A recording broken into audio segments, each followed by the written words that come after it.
magkakaroon din tayo ng water shortage. Yes, madalas naman nangyari to, pero itong 2024 is kakaiba talaga. CTRRMO together with our Senro went around the city and made sure how many were affected. City Mayor Michael Rama made a declaration that the city is under a state of water crisis. Another thing na kailangan nating paghandaan is may nakikita ako kasing it's preparation of two countries na talaga magkakagulo.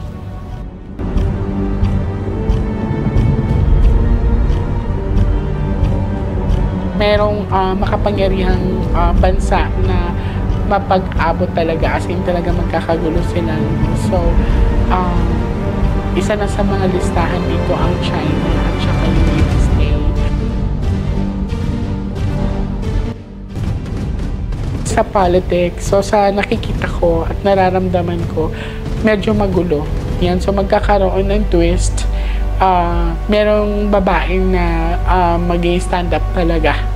Yan.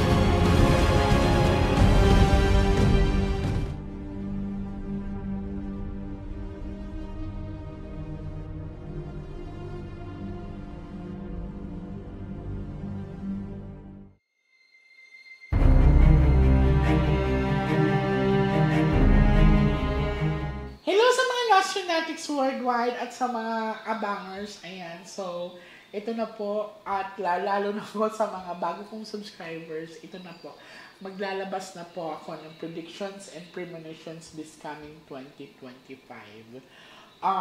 Ano ba ang year 2025 ngayon? Ito ba ay mabangis? Ito ba ay maamo? Ito ba ay positive or negative? Lagi ko na po itong sinasabi madalas na sinasabi sa mga past interviews ko na bago matapos ang year na to ay may malaking gulo na mangyayari or pagpasok mismo ng taon. Dalawang bansa ang magsasalpukan at hindi lingid sa kaalaman natin ay nagsisimula na po yun. Kailangan din natin mag-imbak ng pagkain, kagaya nga po ng binigay kong warning bago matapos ang taon na to dahil sa pagpasok ng 2025, magkakaroon po tayo ng malaking problema sa pagkain. Magkakaroon ng rice shortage, water shortage, yan. So, isa po yan sa magiging malaking problema sa atin ngayong darating na taon. Madami nagsasabi, bakit ang mga card readers, ang mga tinatawag na may mga third eye, bakit palagi sinasabi na puro negative ang pinapakita sa kanila? Kami po ay gabay lamang, kami po ay nagbibigay ng babala. Lahat naman po tayo ay binigyan ng Diyos na kakayahan. Kaya lang, may mga taong kagaya ko na masyadong bukas at tinatawag na sixth sense. So sa akin, nagkakaroon ako ng mga panaginip na bago mangyari ay pinapakita mo na sa akin yun ang tinatawag na precognition dreams. So isa nga po sa mga pinapakita sa akin ang kaguluhan na magaganap o tinatawag na pagsasalpukan na malalaking bansa. So dito po papasok na kailangan nating ipaghanda ang ating sarili sa pagkain. Sa darating na eleksyon ay medyo magulo po talaga. Hindi na po bago din na magulo talaga ang politics. Pero sa politics na darating sa US o sa ibang bansa, doon po magsisimula ang gulo na pinapakita sa atin.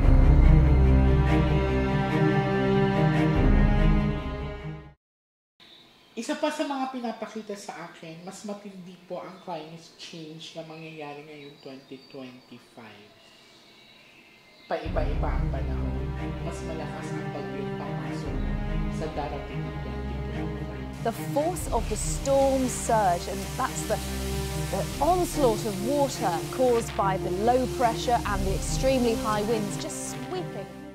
Madami nagsasabi, kaya naman namin makita yan, kaya naman namin mag-predict yan.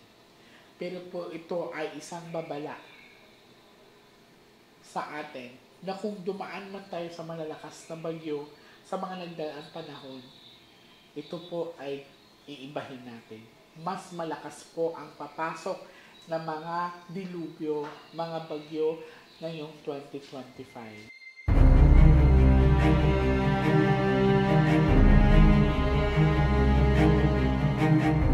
Sa nakikita ko din ngayong 2025 ay merong mga insektong lalabas sa iba't ibang lugar. I see black bugs, tapos para bang sinaunang panahon na magsisilabasan ang ibang-ibang insekto na tinatawag na ancient tech para mag-rewind siya ngayong 2025.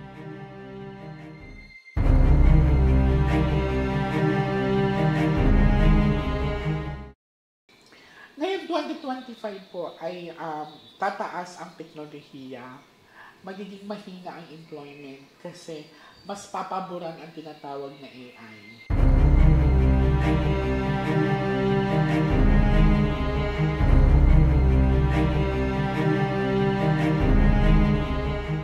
So, ngayon 2025 din, lalakas dito sa Pilipinas ang tinatawag na gambling.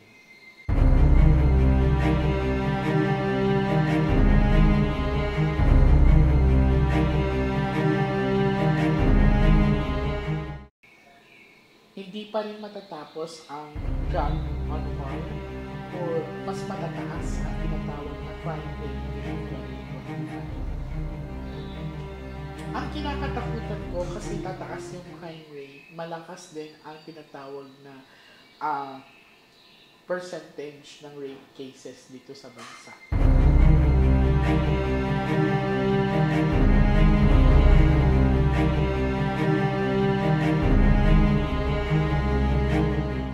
Marahil sa inyo na makakapanood nito, madaling magsabi na, pwede naman namin makita niyan. Oo, pwede natin makita lahat yon. Pero ang punto nito ay paano natin paghahandaan. Ang year 2025, ang 5 is malaking trend. So, yun ang tinatawag na sa celebrities or sa tinatawag natin sa entertainment ay madami ang tinatawag na magkakaroon ng pregnancy. Pregnancy celebrities. Yan.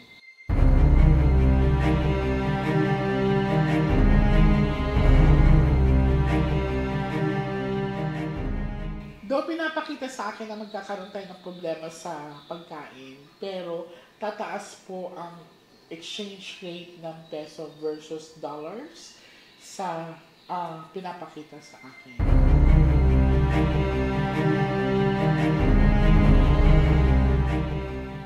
Kailangan din natin paghandaan dahil sa iba't ibang lugar or iba't ibang bansa, sunod-sunod po ang volcanic eruption or pagpuntok ng bulkan.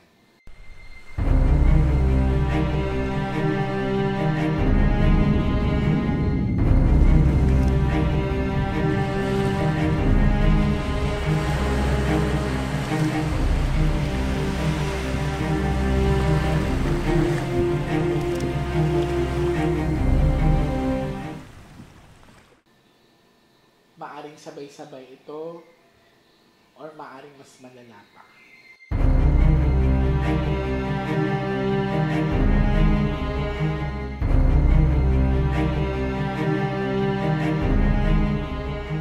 Magkakaroon ng kakaibang sakit wherein ang tatamaan naman ngayon is yung mata.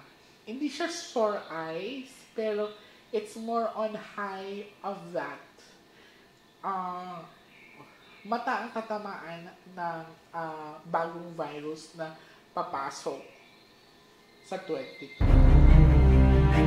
So sa 2025, sa nakikita ko sa politics, local politics, wherein dito sa Pilipinas, may isang babae talaga na aangat, na which is mangyayari ngayong 2025 na. Karoon din ng new discoveries of the mga artifacts na dito din sa Pilipinas matatagpuan yan. So, may mga mahuhukay na mga buto na mga sinaunang tao o rin tinatawag na mga kagamitan.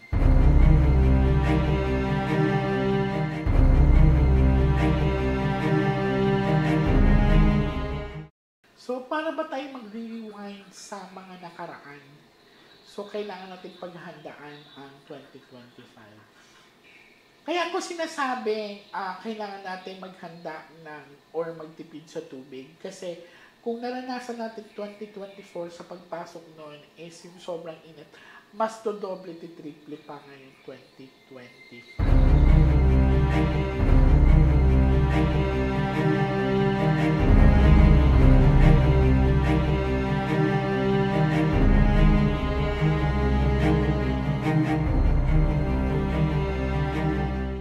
At magkakaroon din na malaking issue ang isang kumpanya dito sa Pilipinas.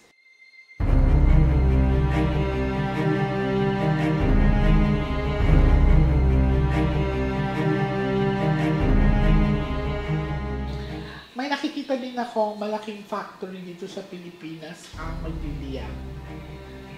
And sa tinatawag na mga aksidente, mas madaming magaganap na sunog dahil sa sobrang init na papasok ngayong 2025. Mas malala ang tinatawag na climate change ngayon talagang 2025.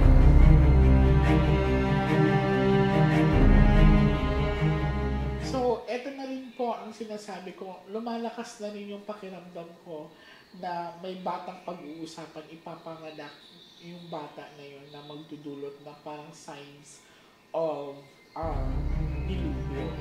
Itong batang na to, o itong sanggol na to, ipapanganak, malapit na, maaaring magdadala ko siya ngayong 2025. Ito po ay yung markang baliktad na cross.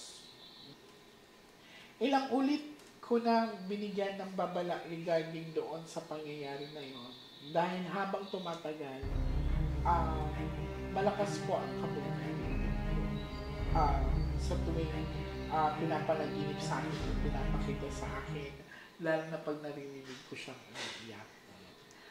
Sa showbiz naman, may nakikita kong indie film actor na mag-i-excel siya sa Hollywood or makikilala siya sa ibang bansa. So, dating simple lang ang buhay niya.